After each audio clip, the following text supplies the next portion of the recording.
ACF, précisons-nous. ACHPC. Nous marchons dans la voie. Gloire soit à Dieu. Car Christ nous a rachetés. Allons. Faites de toutes les nations les disciples de Christ. Nous rendons grâce à Dieu qui a bien voulu, dans sa miséricorde infinie, inspirer la Journée internationale des droits des femmes, qui offre l'occasion de célébrer la femme. Par la même occasion, nous remercions le Conseil presbytéral qui nous cède ce jour la chaire pendant la semaine dédiée à la femme. Depuis le Jardin d'Éden jusqu'à nos jours, chacun participe à sa manière à écrire l'histoire de l'humanité. Personne n'aimerait être à la place de certains hommes et femmes du fait qu'ils sont toujours cités de façon négative. On se souvient d'Adam et Ève quand on parle du péché et la mort, de Judas Iscariote quand on évoque la trahison de Jésus.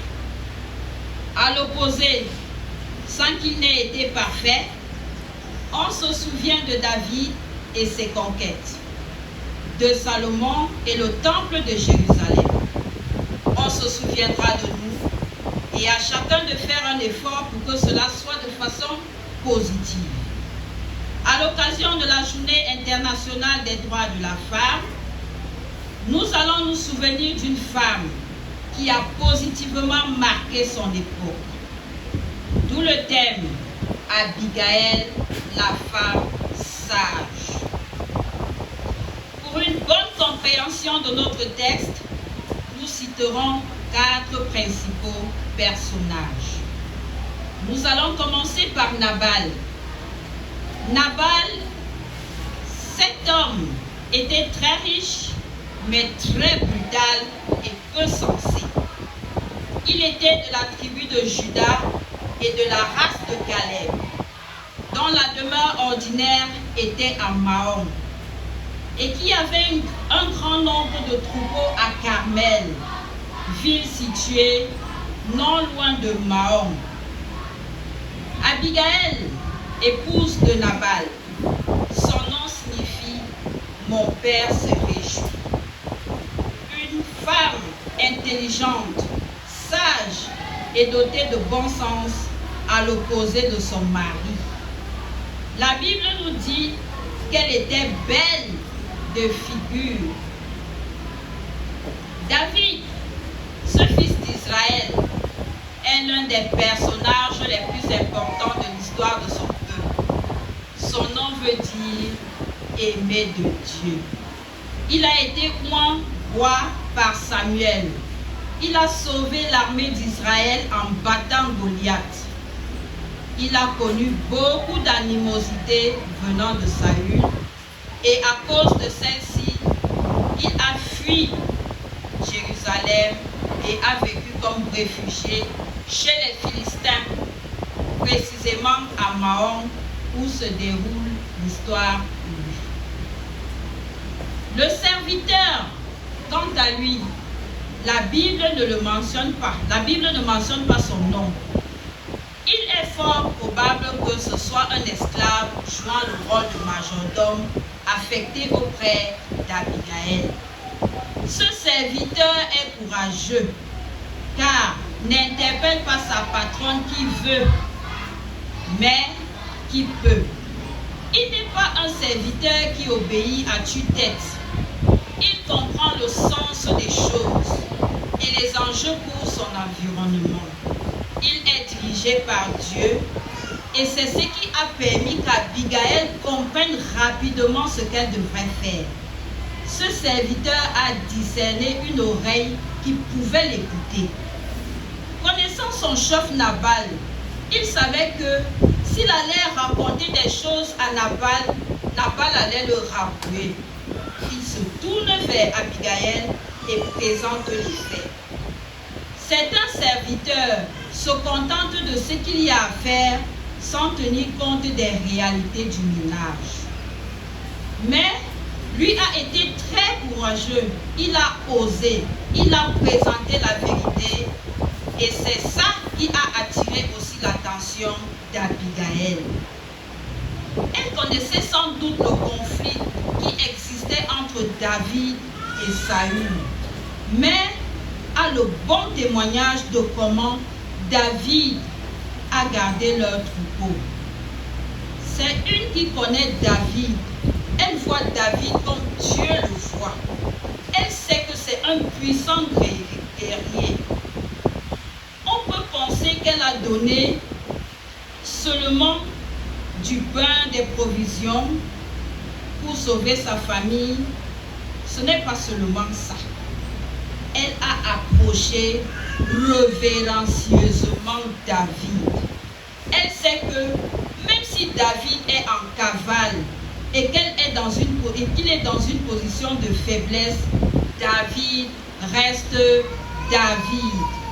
Elle lui prédit un avenir glorieux. Elle sait qu'il finira par gagner victoire. Elle l'appelle mon Seigneur et a marqué le cœur de David à tout jamais. Elle est une croyante. Elle mentionne le nom de Yahweh plusieurs fois. Elle a vu le Dieu d'Israël en action. Elle se prosterne devant lui. Une femme qui a priori d'un autre peuple.